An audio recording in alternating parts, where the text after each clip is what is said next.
Hey guys, here we go into a KO breakdown of Joshua Buatsi versus Daniel Dos Santos in what was a pretty good fight for him. It was not bad. So, Daniel Dos Santos was not having the most amount of success. He was trying to counterpunch more than anything, and Joshua Buatsi was pushing him off his line, catching him with big shots. He was doing a decent job of countering, but he wasn't able to find the kind of positions that he wanted to engage with against Joshua Buatsi, so he started training to southpaw, right? Now, Joshua Buatsi's coming forward. He's controlling him with the lead hand, and he gives him a very, very basic feint. Now, the reason that your coaches tell you not to practice southpaw or not to fight southpaw in your fights, in your big fights when it matters, is because, well, here we see him getting feinted, and look at how he responds to this feint. He assumes it's going to be a body shot. Number one, he doesn't do anything with his head. Okay, he doesn't move his head off the line. He doesn't slip this way. He doesn't slip that way. He just kind of sinks down into his body mechanics and kind of compromises all his ability to transition his weight. Now, he's going to do the same exact thing when he gets feinted here. Notice Joshua Buatsi doing a good job controlling that lead hand with his lead hand, feinting him low, and we can see his opponent lowers his hands, doesn't get his head off the line, and counters him. So, beautiful use of feinting and beautiful use of Joshua Buatsi taking advantage of how his opponent reacts to score this amazing knockdown. Now, we're going to take a look at it one more time. Feint, bop, right? And then feint, boom. Now, there was a little bit of controversy because his opponent was trying to counterpunch him, and he knows that. So he rolls under this counterpunch, gets control of his opponent's head, and then catches him with another shot. Boom. And it was a good shot. Don't let this clip fool you. This was a hard shot. He catches him with a really, really good shot right there. But his opponent's already knocked out, right? So where's the controversy? Is this a late hit? Is this a this? Is this a that? This is good boxing, okay? For a few reasons. Number one, he lands an excellent shot here, okay? Boom. Number one, the engagement is not over. He is still in the most dangerous place that he can be, on the front foot in front of his opponent. So when that attack comes, he rolls it, right? He rolls his opponent's attack, and what's the first thing he does after he does that? He looks to control his opponent's line, figure out where the line is, find out what it is that he's supposed to be doing in this position by finding out what position his opponent is in. He finds it, he says, oh, my opponent's not in a position to punch me. Am I in a position to punch him? Yes, and lands an additional attack. Now, this is very important because as we saw with many fights over the weekend, it often takes more than one good punch to put your opponent down. Okay, one punch just doesn't always cut it.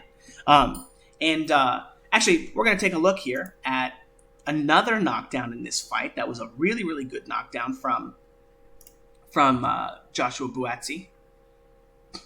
Boom, catching him with a great shot there. But we're going to take a look at it here.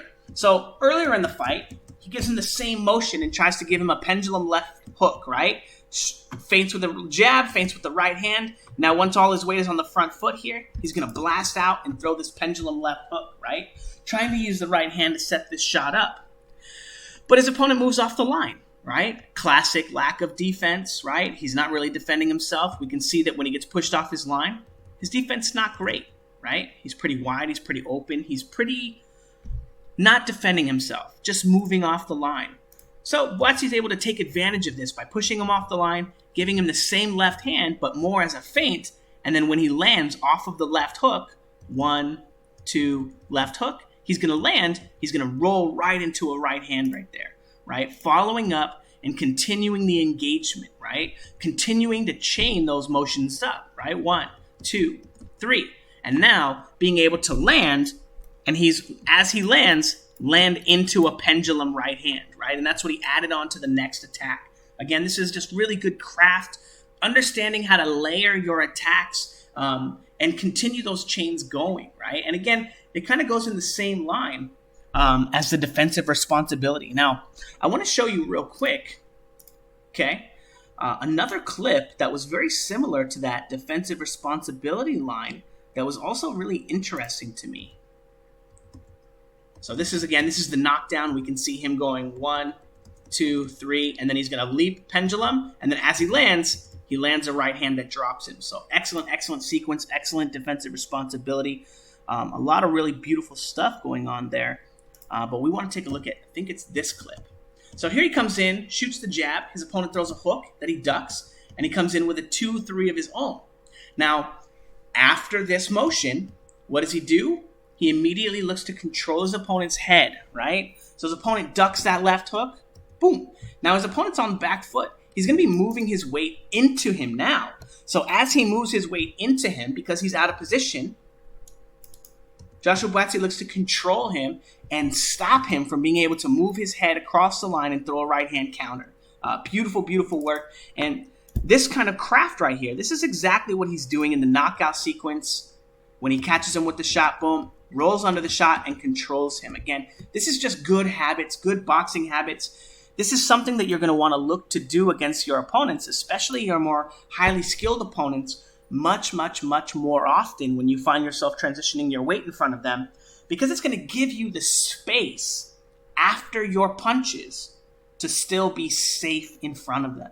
Anyway, there were some things that Joshua Buatsi needs to work on in this fight, as he was really predictable fighting. And Dos Santos, or Daniel Dos Santos here, was actually landing a lot of counter left hooks and left hands against Joshua Buatsi. So working on seeing this angle coming and this punch and this timing and this rhythm and finding that punch coming is going to be something he needs to work on, because his jab timing, where he shoots his jab, or triple jab or double jab, right? Even this one right here, where he shoots the jab as a counter and tries to pendulum into a right hand, he gets countered and then isn't able to land his pendulum right hand, right? Now that motion right there, that shot is exactly the same as this shot here, right? He's shooting the left hand, pendulum, right hand, and he's trying to do the exact same thing here against Buatsi, but he's just a little bit slow and a little bit easy to time. Anyway, it was a good performance, but he did get hit with a lot of left hooks, so a little bit of head movement is going to go a long way, especially for getting his weight into the front foot when he throws that right hand, as he throws it, right? But anyway, let me know what you guys think in the comments below. Don't forget to like, comment, and subscribe. And yeah,